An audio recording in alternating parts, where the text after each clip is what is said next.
Bac mathématiques Amérique du Nord, 21 mai 2025, exercice 1, partie B, petit 3, petit b. Donc, nous avons dans cette question Fn, qui est une variable aléatoire qui est égale à la fréquence de connexion instable dans un échantillon de n connexions. N appartient à n étoiles. C'est-à-dire qu'on fait un prélèvement de n connexions. Je rappelle qu'on est dans une entreprise, les personnes se connectent à des serveurs et la connexion peut être instable. Donc quand on prélève n connexions parmi toutes les connexions qui sont faites, il y en a une certaine pourcentage ou une certaine fréquence qui est instable. Et donc Fn donne est la variable aléatoire qui donne donc la fréquence de connexion instable parmi toutes les connexions qui ont été réalisées dans cette entreprise, enfin, qui ont été prélevées, les n connexions prélevées. Et donc bien sûr c'est une variable aléatoire parce que cela dépend de ce n'est pas clair quel résultat est-ce qu'on obtient lorsqu'on calcule cette fréquence. C'est-à-dire, comme dans toute expérience aléatoire, on ne connaît pas le résultat, c'est juste la probabilité que la variable aléatoire prenne telle ou telle valeur. Et donc, comme toute variable aléatoire lors d'une expérience aléatoire, cette variable aléatoire admet une espérance et une variance que nous avons déjà calculées ou obtenues aux questions précédentes. Donc l'espérance de Fn, c'est 0,145 et la variance de Fn, c'est égal à 0,12 39 75 sur n pour tout n appartenant à n étoiles. Et donc la question ici, c'est de vérifier que la probabilité de la valeur absolue de Fn moins 0,145 supérieure ou égale à 0,1 est inférieure ou égale à 12,5 sur n. Donc cette formule a l'air compliquée dès le départ, il faut bien la comprendre, mais ce qu'il faut savoir, c'est que ici on reconnaît une formule qu'on appelle de bien-aimé Chebyshev. Et donc, il faut bien sûr repérer quel va être le delta qui est utilisé dans cette formule. C'est 0,1.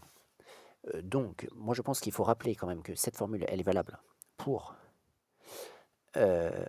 n'importe quelle variable aléatoire, la formule de bien-aimé Chebyshev, et qui a une variable aléatoire qui admet une variance et une espérance. Donc du coup, on pourrait dire Fn est une variable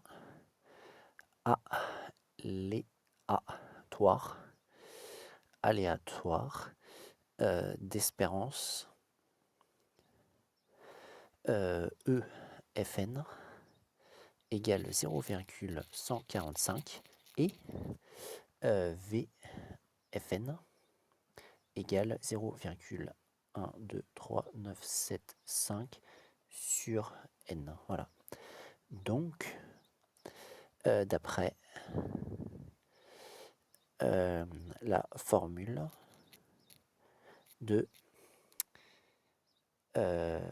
bien-aimé Chebyshev, deux points, pour tout delta appartenant à R, bien sûr, ça doit être plus étoile, c'est-à-dire les réels positifs strictement. Deux points. P, probabilité que la valeur absolue de Fn moins l'espérance de Fn en valeur absolue soit supérieure ou égale à le delta strictement positif que nous avons nommé précédemment, doit être inférieur ou égal à quoi? La variance V de Fn de cette variable aléatoire divisé par le delta au carré. Voilà. D'accord. On pourrait dire donc pour delta égale 0,1 parce qu'on a identifié que ici ils avaient mis à la place de delta 0,1. Virgule, on a 2 points, P de Fn, on remplace l'espérance, 0,145, supérieur ou égal à 0,1, on remplace delta par la valeur que nous avons choisie, inférieur ou égal, et on remplace également ici Fn, donc 0,12397,5 sur n sur 0,1 au carré. Voilà, j'ai remplacé Fn par son expression, c'était déjà une fraction, et je divise par 0,1 au carré. Voilà. D'accord, donc ça, c'est égal à quoi? 0,1 carré, ça fait 0,01.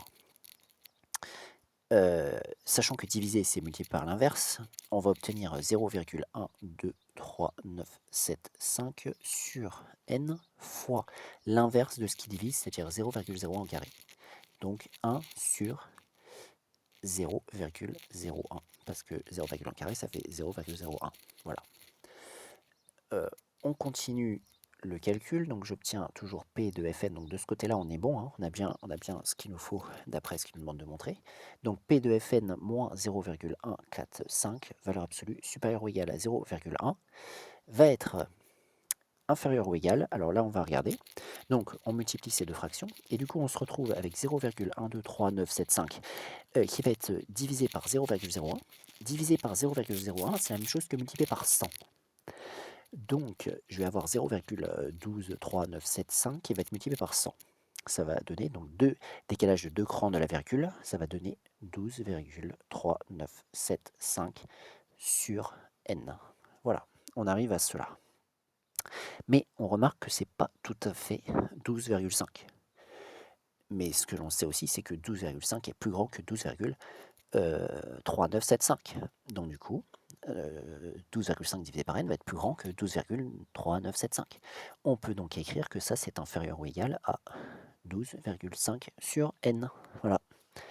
Et on peut donc conclure, parce que donc du coup, on a bien ça qui est inférieur à ça. On retire ce qui est au milieu. Donc du coup, P de Fn moins 0,145 en valeur absolue supérieure ou égale à 0,1 va être inférieur ou égal à 12,5 sur n. Et on a bien montré ce qu'il nous demandait de montrer dans cette question. Donc voilà, pour Bac Mathématiques Amérique du Nord, 21 mai 2025, exercice 1, partie B, petit 3, petit b.